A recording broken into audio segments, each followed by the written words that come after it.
welcome everybody to this month's session of the Road to Inspire. I want to get started with a little bit of housekeeping. So as you all know, if you attended our first session, this is the Road to Inspire. And what I really want to kick off with is that for those customers who are on the line, we are hosting an awards program that goes along with this. It's called the Docebo Inspire Learning Awards. There are the Rookie of the Year Award, Best Employee Onboarding Program, Best Learning Experience Design, Best Achievement in Mobile Learning, and Best Achievement in Extended Enterprise. Head to the website, inspire2020.docebo.com, and head to the awards section. What we're really looking for this year, and what I would be super thrilled if people are able to, is submit a video. You can simply record it just like this, use your webcam, and talk about your program, focusing on the successes that you've seen over the last year, the challenges that you've faced. Without a doubt, I'm sure many of you have faced significant challenges. So head over there. We'd love to see plenty of submissions come in before our next session. Super high-level housekeeping items. This session will be recorded and it will be shared following today's session. Please check your inbox tomorrow, as we will have an email that goes out with the recording of the session. At the end of this session, we will have a survey. I know with the last session that we hosted, there was a bit of an issue with the survey. We fixed that, so please provide us your feedback. We absolutely love it, and we use it to make sure that the next session is as great as possible. There is the chat function below, so please use that. If we can maybe see how it's working right now, maybe everybody can just sort of go to the chat and say hello. Maybe let us know where you're coming from. Thank you, Joe. I appreciate that. The nice jumper, yeah. We also have the Q&A section. So the Q&A section, there's two sort of different areas that you can chat. So the chat, we really want to use that area to drive as much engagement and feedback and sort of back and forth conversations, both with yourselves and with the panelists that we have on the session today. The Q&A section, we have that open, and we have one of our solution consultants who's going to be manning that. If you do have Edward Wilfong, and if you do have any questions more related specifically to your program that doesn't necessarily fall directly in with the conversation that we're having, please feel free to use the chat. Edward will be there to be able to help out and answer any questions that you have. So without further ado, let's get started. Today's session, we're going to be talking about how to deliver personalized content faster. And what I really wanted to start off today with is to explain that this is a bit of a two-part session, in the sense that today's session, we're really going to focus in on how to source and leverage third-party content. We're going to really focus in on Docebo Content, and the speaker that we have today is Caroline Brandt from Go1. And Go1 is the mega partner for what makes Docebo Content as great as it is. And the session that we're going to have on October 1st is actually going to be a customer panel where we'll have 3 customers who are going to speak to both how they're developing, delivering, and maximizing the content in their learning program. So for today's session, super excited. Caroline Brandt, welcome to the Road to Inspire. Thanks for having me. We were talking earlier this morning and I was laughing about the term personalized content, because I've been in content my whole career, 25 years. And back in the day, which will date me for sure, when we needed to personalize content, we had notebooks of printed paper this big, and we would take pieces of it and try to stack it in different ways to cater it to the different learner needs. So it's exciting that content has evolved, and we can now have digital solutions and make it a lot easier on people. I have a feeling, and maybe in the chat, somebody let us know if you've had a similar experience, if you're if you're kind of now at a new level where previously it was a bit maybe archaic in the way that maybe not quite as archaic as that, but probably similar. Right. Yeah. Absolutely. So there's a few questions that we're going to look to answer today. We want to look and see, how are organizations sourcing, delivering, and making an impact, as mentioned off the top. Really, we're going to take a look at what content do you need for success, and I want to kind of answer that question of the what, and how do we go about thinking about how we answer that. Then obviously once you figure out the what is. Well, and right now too, different surveys that Go1 has done with our users, even since March, you can imagine digital needs for learning have increased 74% for many organizations. So, it could be as simple as just your team now moving remote to an entire manufacturing warehouse moving remote who's never done e-learning before, and how to quickly spin something up with the right tools, with an LMS and the content that you need tomorrow. Yeah, absolutely. And what we're going to then do, right, is just try to go through some of those real world experiences. So Carolina, we've put together a few buyer scenarios and a few scenarios that we think are going to be really helpful. So, when we talk about personalized content, we're talking about what steps you need to actually get that done. I talked about the paper ring binders and printing paper and moving it around. It's a lot more simple now, especially when you have the right LMS and a good partner in content. So you need to be able to assess what the needs are in the organization and showcase the skills that you can provide. You need to have a content for specific goals and be ready to support them. So, 66% of learners are looking for short form. And bite size is 2 to 5 minutes, but even another 25% of those people are looking for under 15 minutes of content. So you have to really address what your learners are looking for and make sure you're providing content that meets those needs in the modality that they need it in. Absolutely. So, I think, so Josh Burson, we love everything he does. This stat, I think it was prior to the pandemic, where he said that only learners have 24 minutes per week for formal learning. I think that is changing. I'd love to hear in the chat if that's changing for you too.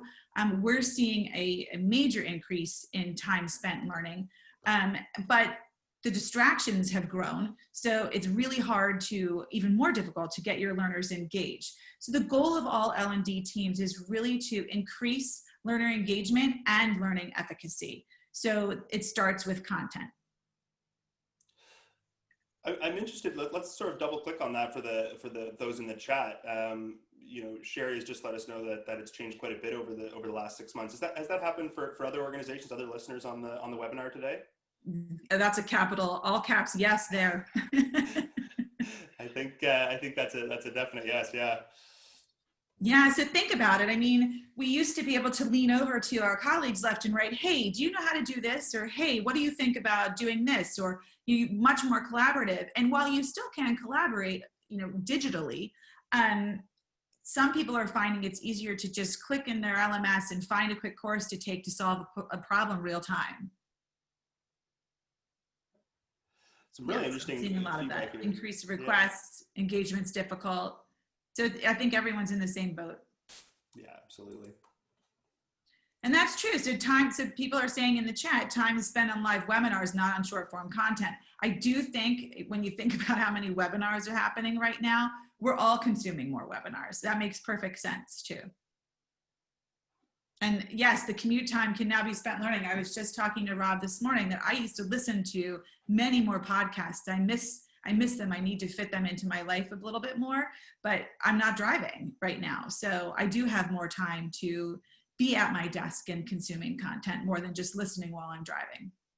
It's so interesting with the podcasting because I was the same way where I would always have quite a long commute into work. And so now I find myself trying to go for walks almost so that I can listen to my podcast and consume that content. I do. I'm doing the dishes now. My family thinks I'm crazy, but I miss them. So, we're talking about curating content with data. So you need to know, you're never going to get there unless you know where you're going. So you need to figure out how to assess the needs within your organization.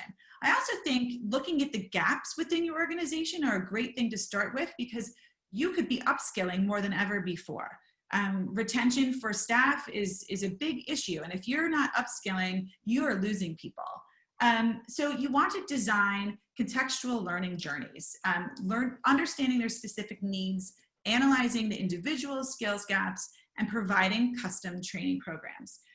You need to have one-on-one meetings to get to know your staff, pulse surveys, in-person assessments, and then you need to track the pace of learning with each learner. So it's important to have an area where the content pulls so that you can see the data on consumption and what each individual learner is doing and as a group what they're doing.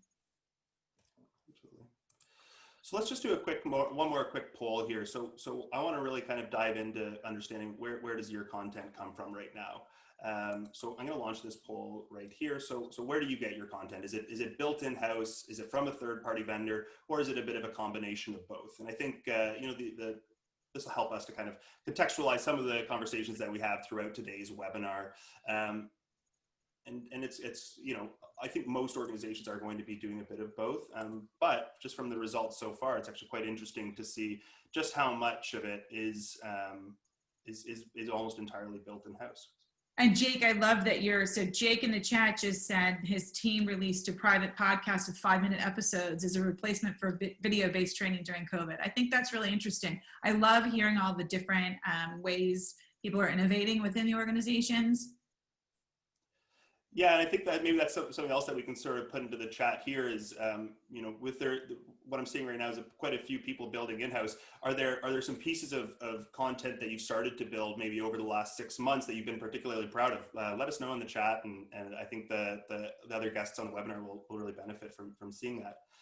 So taking a look at the results here, built in-house seems to be the top, but there's also a significant number that are doing both. And what we want to kind of bring to light is some of the time saving, right? Some of the time saving efforts that can go into place by doing both, and what that can mean to your organization. And there's still value. I mean, even though, yes, I work for Go1 and we're a content vendor, there's definite value in in-house content creation. I mean, I see it as sort of a partnership where you have off-the-shelf content that you can utilize, but you need a little intro for here's how we do it here. So I think it's really important that you don't have a strategy to just completely move to all third-party content, because it needs to be personal to your organization. So working together in partnership, it really works that way.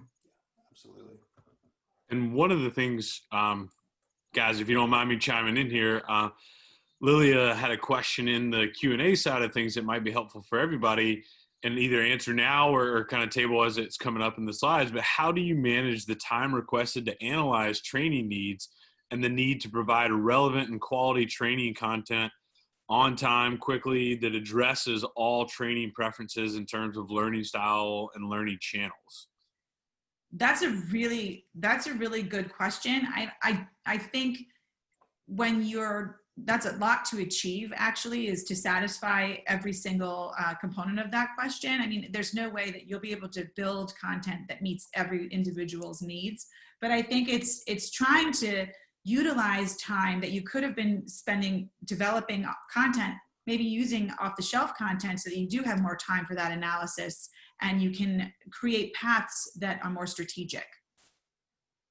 We'll probably get to some of that too as we continue with our presentation.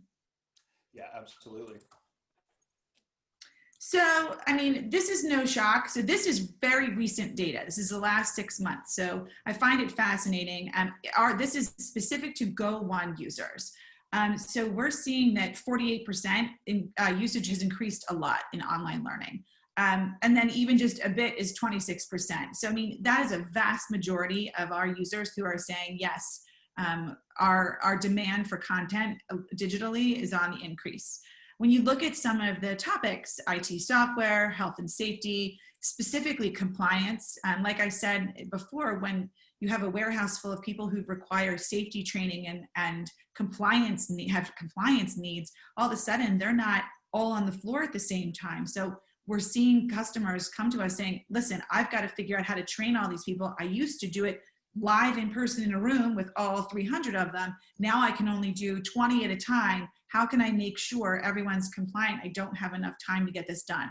So we definitely have seen a specific increase in compliance training needs for scenarios like that.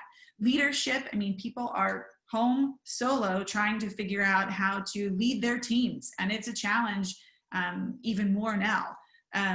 General personal development, mindfulness training. We see a lot of mindfulness training, stress management, huge right now. So in those people and communication skills as well.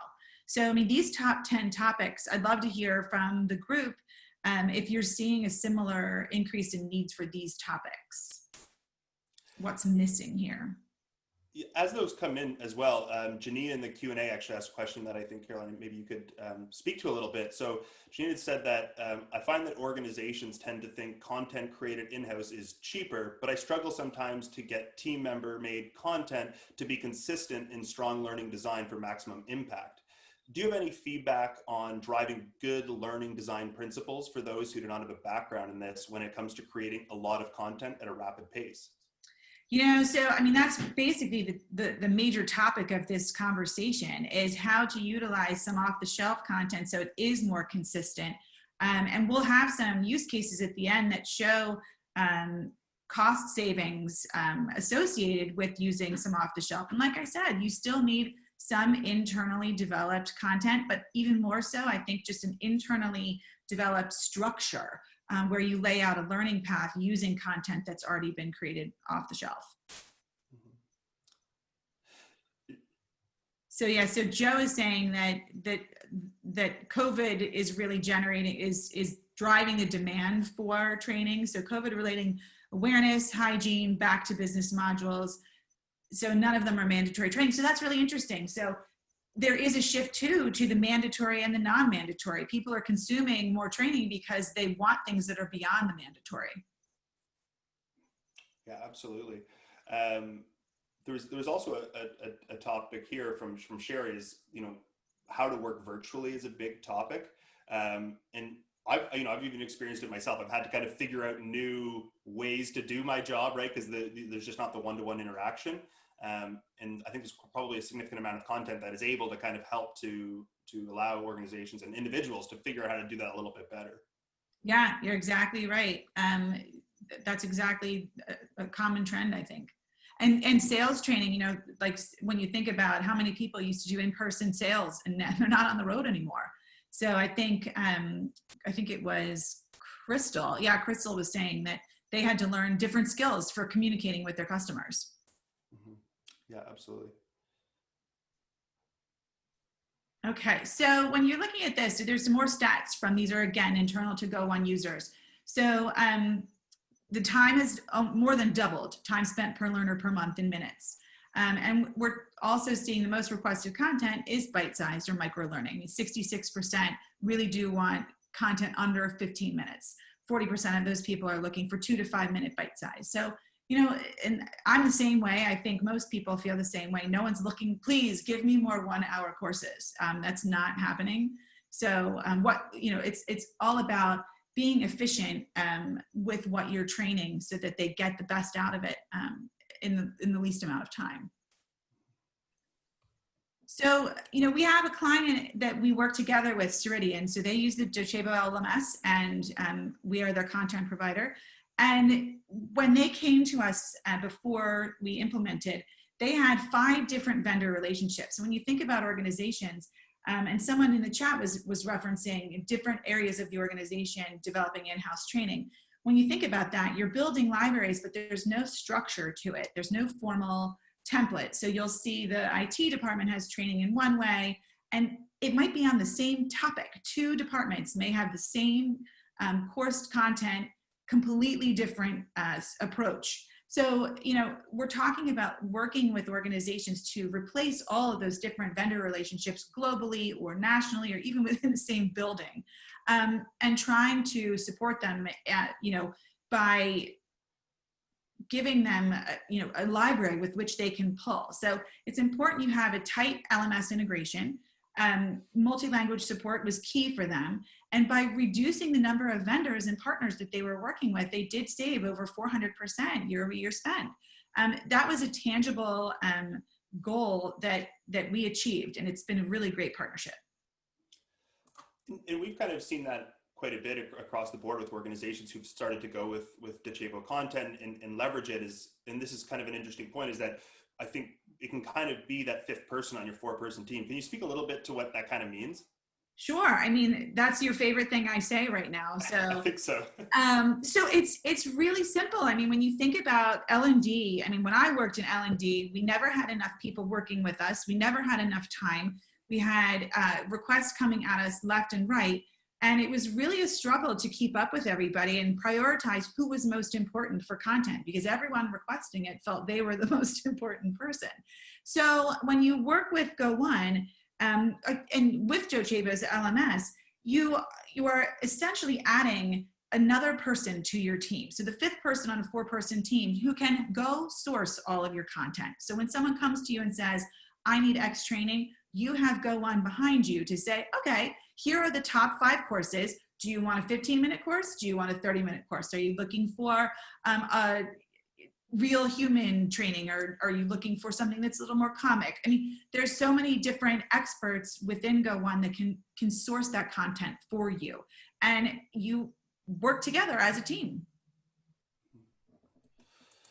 This slide's a bit text heavy, but I thought it was just sort of an interesting point that I've seen come up a few times, and I know it's kind of come up in our conversations where, the success really comes from L&D leaders asking across the organization, what type of content do you need? And I'm curious, in the chat, do you find that in terms of determining the topics and the content that you need, are you crowdsourcing those ideas?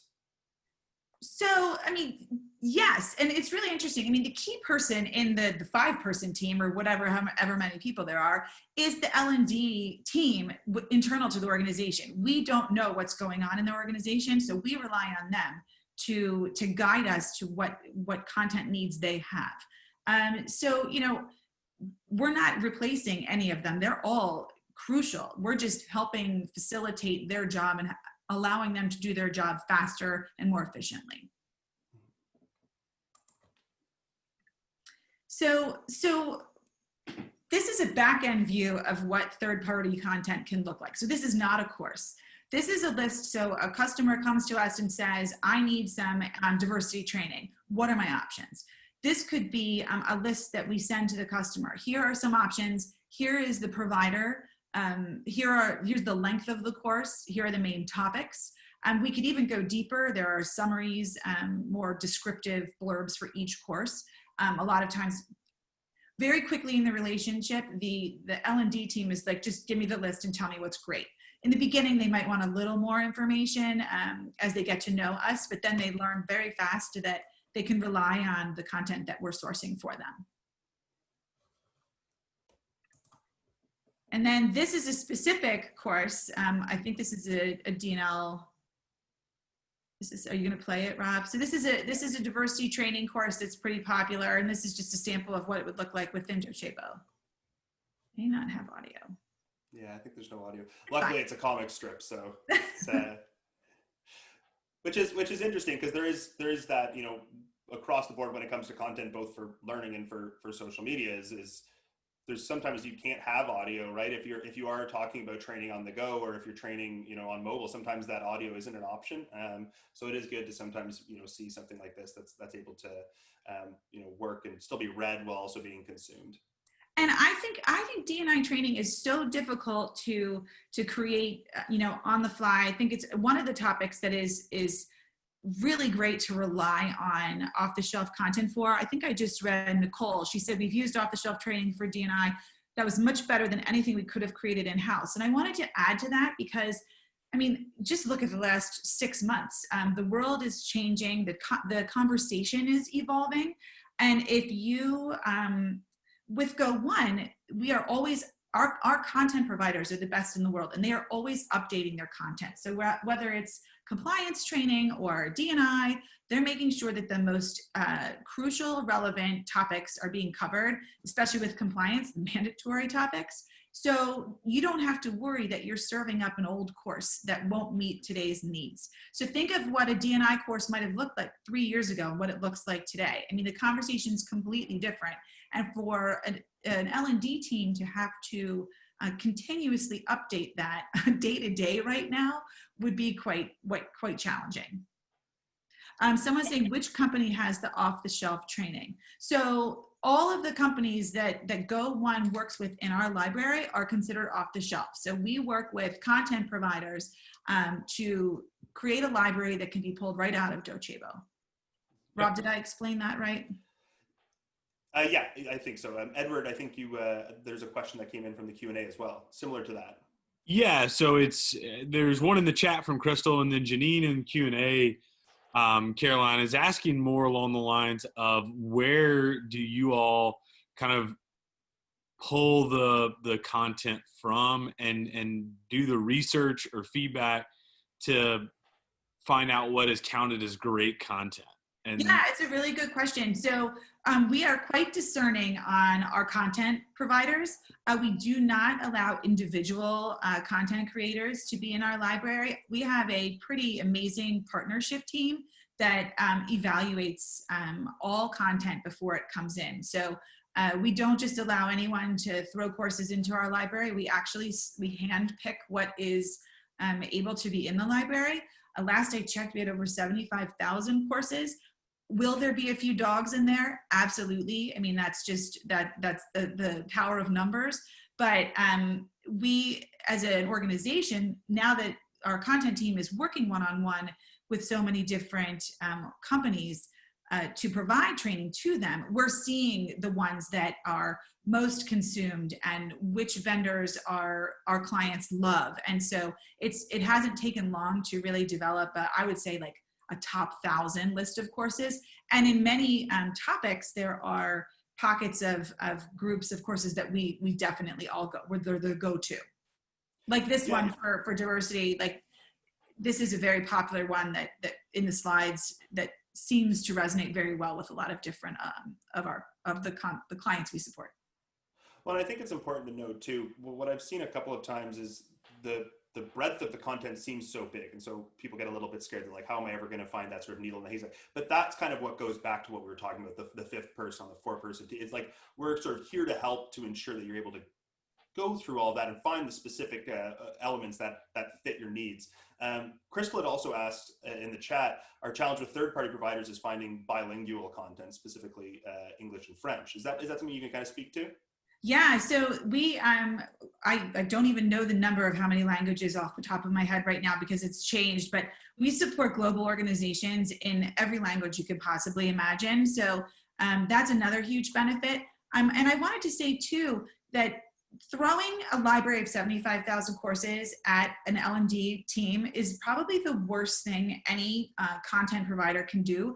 I like to be the complete opposite of that. I mean, when you subscribe to our courses, you can have an unlimited 75,000 course subscription and you have rights to all of that. But are we going to dump all of those into your LMS right away? No way.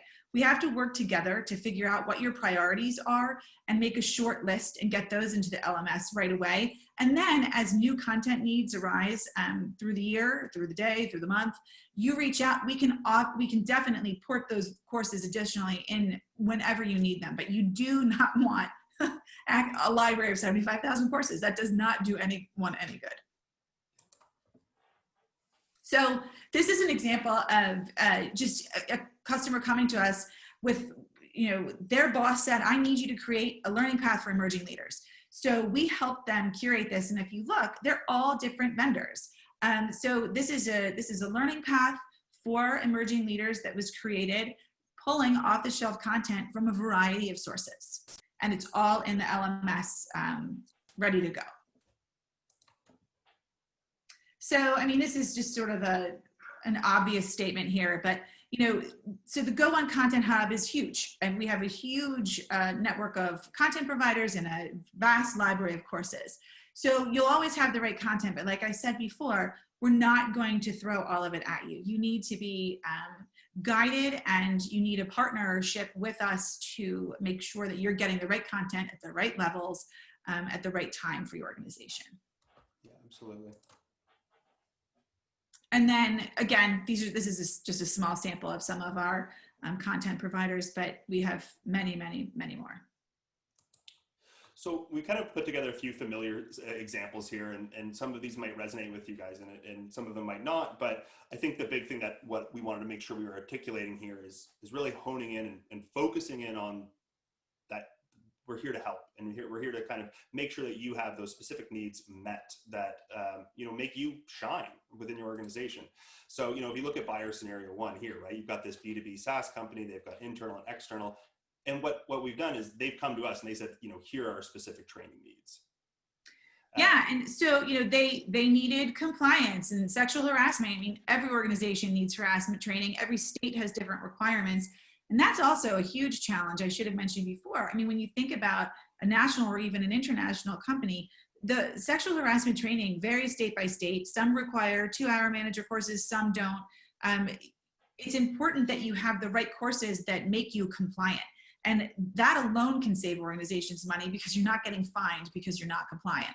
So if money is driving the bus here, you can absolutely tell your CFO, listen, we got fined because we didn't have everyone compliant last year. And this year we can save X amount of dollars if we make sure that everyone in every state is meeting the requirements for each state, and GoOne can help you do that. So, this client needed personal development. So again, probably mindfulness training, stress management, how to communicate effectively, data compliance, security, D&I, and sales training. I mean, that's a pretty solid, consistent list for many SaaS companies. Similarly, the manufacturer, so they had more of an engineering need. So again, we don't just have compliance training or leadership training. We also have engineering and IT training. So, how to be more effective with your project management, health and safety, preventing against falls, and then digital upskilling, Microsoft courses, of course, to try to help people get to that next level. Well, it was interesting. I remember when we chatted earlier, Excel in the last 6 months, right, has been this like big boom where people really want to be able to take Excel training. Maybe they have, oddly enough, maybe a bit more time being at home because they don't have the commute, and they're like, I need to get better at making pivot tables or whatever it is. Well, and also think about it. You're not sitting next to anyone where you're like, hey, Joe, the Excel guru over here. How do I do this again? It's much easier just go attack it on your own than it is to you can't lean across the desks anymore. Yeah, and I think it's interesting too is just by providing certain types of content. So if it's digital upskilling content, you don't know who's necessarily going to be interested in it, but there's a good chance somebody's going to be interested in it. And if it's there, people have a little extra time on their hands because they're not commuting, and they are trying to better themselves. It's only better for the organization. So you don't want to just have your mandatory training available. It's really important that you have opportunities for them to learn things outside of their role to upskill and improve. So, speaking of continuously improving, so leadership training, how to help them upskill, D&I, moving away from compliance and moving towards a greater, better company. So, unconscious bias, that has been huge lately too. So I love seeing all of the different topics that weren't trending before. We see in our data that they are. So in the chat, someone's saying desk learning from others is really not an option currently. And I'm sure it will be again for right now.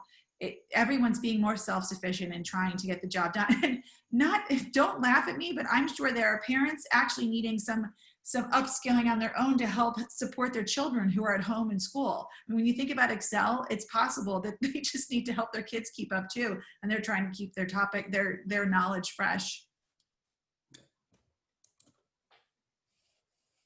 And then scenario 4, professional training. So when someone comes to us with something like this, it's fairly typical to see harassment, diversity, ethics, and even ergonomics. So like, did you think that you'd be spending that much time, and people are working more. We see that the hours are longer for some reason, and there's just more to do. People are balancing much more with kids at home. I mean, we were prepping for this call, and several of us have 3 kids at home, and they're all doing online school. So, working on your home and work setup. And Daniela, she commented, some people don't have that much extra time on their hands because they're home and they can't wait for the work to end. And I totally agree with that. So I think it's important that as an organization, you are not handing your employees 45-minute courses when they could get it done in 5 to 10. So I think having more efficient content will help address that need. Yeah, absolutely. So the last thing that we kind of want to go through, and then we'll jump over to a Q&A because we've already had quite quite a lively chat, which has been excellent.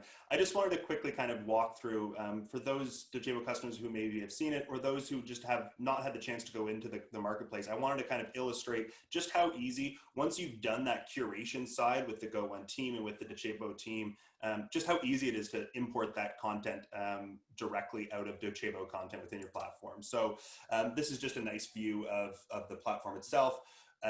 You'll have all these lists. It's all indexed. You're able to find it very easily, which is fantastic. Edward, do you have any other points to add on this one? No, Yeah. I mean, I'll go for Kate, Carolyn. oh no, go ahead. Sorry.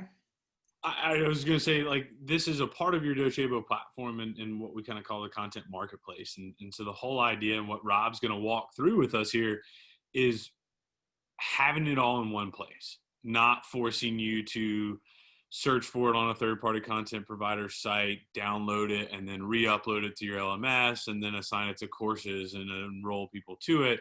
That we want it to be a tight integration to save you guys time and effort from an admin perspective. Yeah, absolutely. And once you hit that import button, it's this wizard, right, that comes open, Edward, and makes things easy. That's absolutely correct. So it's basically simply like building a course or enrolling people into courses.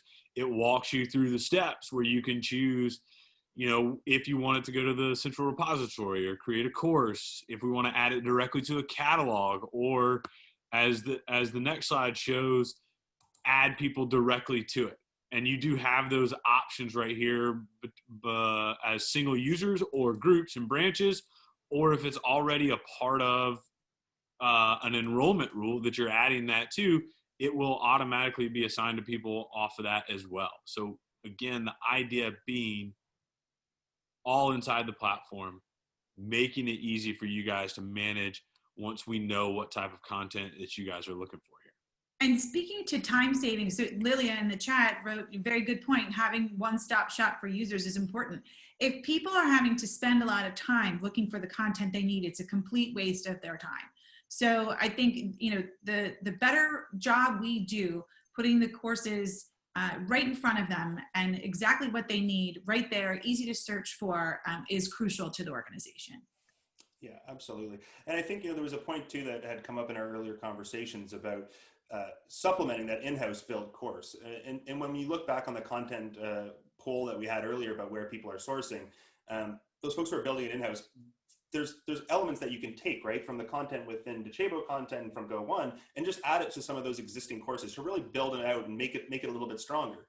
Oh yeah, and it may be as simple as a two-minute overview course. So you build a cohort of courses, and the first thing you maybe first and last in LMS or your in-house generated content. Here's what you're about to learn. Here are issues here. You take the course, and then then you have a wrap up. Now that you know all of this, here are some important things to consider within your organization, and then it's done. And then you've only spent an hour creating that content rather than 50 creating the entire curriculum. Right, absolutely. So I want to kind of just cap this conversation off by saying that with Docebo Content, with our partners at Go One, you've got one place for all of your content needs. I really want to resonate and make sure that everyone understands, you've got that fifth person on your 4-person team. And it is really, as the customer marketing manager here at Docebo, I have a unique opportunity to speak with a lot of our customers. And I'm not sure I've spoken to a single customer that hasn't said, hey, I've got 2 people and we're servicing thousands of people. I think that, and maybe in the chat, maybe people can back me up on that is a very regular sort of experience for L&D teams. And finally, making sure that you're delivering the right content to the right people at the right time. And at the right level too, at the right levels, I think is really important. Yeah, absolutely. So let's open it up now for a little bit of a question answer period. If you guys have any questions, any comments, we'll open up the chat. Carolyn, is there anything else that you'd like to add as we sort of wait for some questions to come in on the chat? No, I think we covered a lot of really interesting things. The chat's been pretty consistent with what we're saying. People are looking for, they have global needs. They have people who are now remote who used to be in person, so that across the desk instruction or within the room instruction is really changing. we talk about this learning reset, and in-person training is just not possible right now. So learning to rely, and many organizations only relied on in-person training. So there's been a quick shift for many organizations too. Yeah, absolutely. Oh my gosh, someone just commented it. Yes, it is. And now we're spread out then even more because we're moving most of our ILT courses online. You know, that's a huge, huge challenge for many organizations right now. Yeah, absolutely.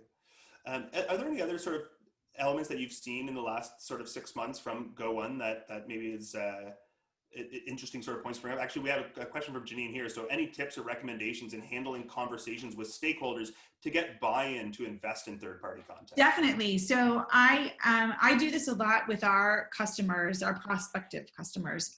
So if you really take some time to look at all of the places you're sourcing content from, and any kind of training, you know, maybe you did a 2-day seminar on something, and maybe you had leadership training last year. And I would look for all of those places where you are actually paying for content or instruction or knowledge, and start to compare the costs to a subscription for training. I mean, when you buy an individual course, it can be very expensive, one license, but when you work with a library like Go One, we are subscription based. So it's almost like Netflix for training, where you're not buying the individual course licenses, you're borrowing them from the library. So when you have Docebo holding the content, the library for you, you have access to 75,000 courses, but it could be the same cost as purchasing 3 licenses for your organization. So it's very cost effective. So I would definitely look at where you're spending. I bet you'll be shocked at how much you're spending already, and you just don't realize it across the organization.